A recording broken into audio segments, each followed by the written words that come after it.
se rencontrent les groupes sociaux. Dans quel lieu?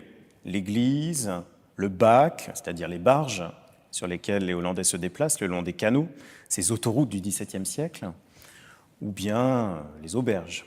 Nous allons voir quelques exemples de ces lieux où les gens se croisent, échangent, ou au contraire se tiennent à distance respectueuse. Nous allons commencer par quelques exemples pris dans les collections du musée du Louvre, où règne non pas une activité débordante comme on pourrait s'y attendre dans la première puissance économique européenne et mondiale, la Hollande, mais où règne au contraire donc une sorte de calme idéal avec quelques figures seulement qui émaillent les scènes représentées. Un bon exemple de ces lieux où les gens se rencontrent ou pas est un tableau du XVIIe siècle par Emmanuel de Witt, un peintre actif essentiellement à Amsterdam, qui s'est spécialisé dans les vues d'intérieur d'église. Et il livre avec le tableau du Louvre une église protestante idéale, imaginaire. Alors, on pourrait s'attendre à ce que ce lieu à la fois pieux et public regorge de monde, qu'il y ait une foule dans l'église. Mais en vérité, de Witt a choisi de représenter l'église quasi déserte. Qui voit-on ? Un couple avec un enfant, visiblement de la société très aisée. Leur mise, leur costume, leur attitude, leur façon d'occuper l'espace le prouvent. Et on pourrait penser qu'ils sont seuls tellement ils semblent se suffire à eux-mêmes. Et pourtant, plus avant dans le tableau, on voit des ouvriers qui sont au travail en train de creuser. Et alors que creusent-ils ? Ils creusent des tombes.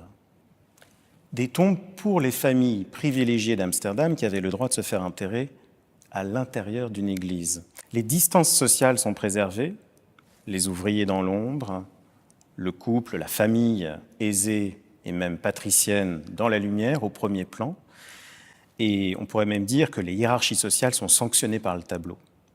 Autre exemple assez étonnant, un tableau de Reirit Berckheyde, qui montre la place du Dam. Alors la place du Dam, c'est le square qui existe bien sûr aujourd'hui encore à Amsterdam. C'est le grand espace public historique de la métropole hollandaise, avec le nouvel hôtel de ville. À l'époque, construit dans les années 40, 50 du XVIIe siècle, qui est la 8e merveille du monde pour les Hollandais et qui en fait n'avait pas d'équivalent dans l'Europe du temps. On y voit la nouvelle église, la Nieuwe Kerk. On y voit aussi la maison des poids, la maison des pesées, le VAR, dans lequel les denrées, les biens, les marchandises qui rentraient dans la ville d'Amsterdam étaient systématiquement évaluées, pesées. Il n'y a quasiment personne dans le tableau de Berckheyde. Alors en fait, dans le tableau de Berckheyde, donc cette grande place publique, mais aussi dans l'église d'Emmanuel de Witt, c'est la fierté des peintres à montrer ces lieux même qui incarnent la réussite hollandaise, la modernité de leur ville, Amsterdam, qui est mise en scène en tant que telle. Ils sont fiers et ça se sent profondément, ce sentiment de joie et de fierté devant les réalisations et devant le fait urbain même, on a envie de dire, tout simplement, qui caractérise l'époque et la modernité hollandaise. C'est la fierté qui s'exprime dans l'expression artistique, picturale, à travers la représentation d'outils technologiques encore très rares ou relativement peu répandus dans le reste de l'Europe. La technologie, ça peut être aussi bien les chantiers navals, où sont construits des bâtiments qui permettent, j'allais dire, de traverser le monde entier, que la production d'énergie, avec ces moulins omniprésents. Prenez par exemple le tableau de Meindert Obema, le moulin à eau. A priori, une vue pittoresque, presque pré-romantique. En réalité, c'est une petite usine qui est représentée aux environs de l'actuelle frontière allemande, près d'Enschede. Et Obema montre, un peu comme d'autres peintres lorsqu'il montre des moulins qui sont comme des éoliennes du XVIIe siècle, il montre ce qui est une scierie, un grand atelier pré-industriel pour découper d'immenses planches. Et ce tableau n'a rien d'une belle ou jolie vue pittoresque, c'est en réalité une affirmation de la modernité économique hollandaise. On a vu des œuvres qui sont caractérisées par une sorte de pureté idéale, où peu de gens sont présents, car en fait le sujet c'est le lieu. Lieu public, lieu de culte, mais toujours lieu de la modernité d'une certaine manière, modernité hollandaise. Au même moment, d'autres peintres créent des tableaux qui parlent de ces mêmes lieux ou de lieux comparables, mais qui mettent en scène les phénomènes de rencontre. Les phénomènes où les gens se côtoient, s'abordent, parfois même jusqu'à la promiscuité non désirée, par exemple sur les barges. Alors un bon exemple, c'est un tableau de Salomon van Ruysdael, l'un des grands paysagistes, l'un des fondateurs de l'école de paysage de Haarlem, où l'on voit donc sur un débarcadère des gens arriver pour prendre le bac qui lui-même amène des animaux et d'autres personnes, d'autres voyageurs. Alors, le bac, c'est en fait un personnage de la vie hollandaise au XVIIe siècle.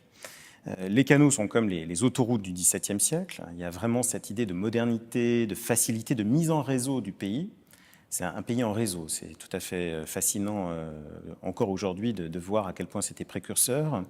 Le tableau de Van Ruysdael, il est emblématique parce que on voit bien que cette barge, c'est plus qu'un simple moyen de transport.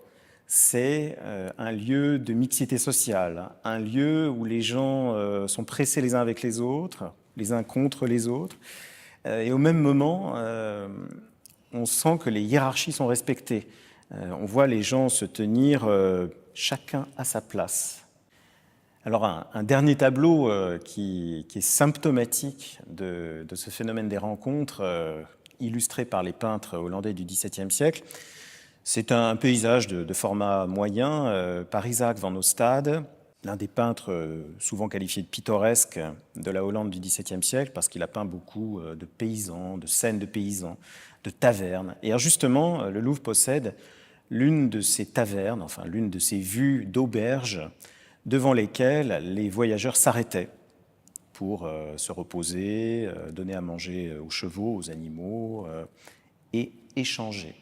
Et alors, phénomène qui ne s'observe pas dans les vues idéales à la Berkheide ou à la De Witte, que voit-on? On voit, un peu comme chez Frans Hals d'ailleurs, des personnages des marges tout à coup surgir. Autrement dit, des mendiants, des paysans mais dans un état de pauvreté, de dénuement absolu.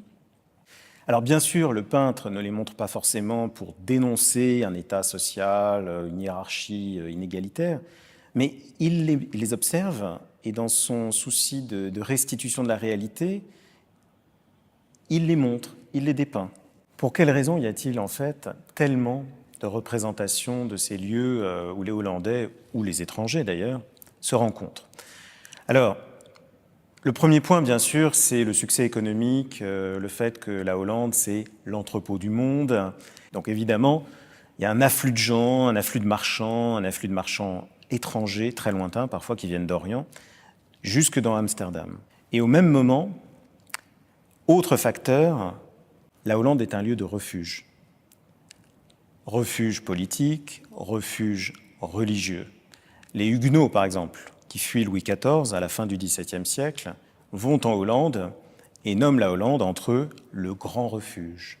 Les Pays-Bas du XVIIe siècle sont un carrefour de l'Europe et en même temps une terre d'accueil. Les Provinces-Unies n'accueillent d'autant plus volontiers que l'on apporte un savoir technique, que l'on apporte une connaissance de réseau, que l'on apporte des biens, que l'on apporte du capital.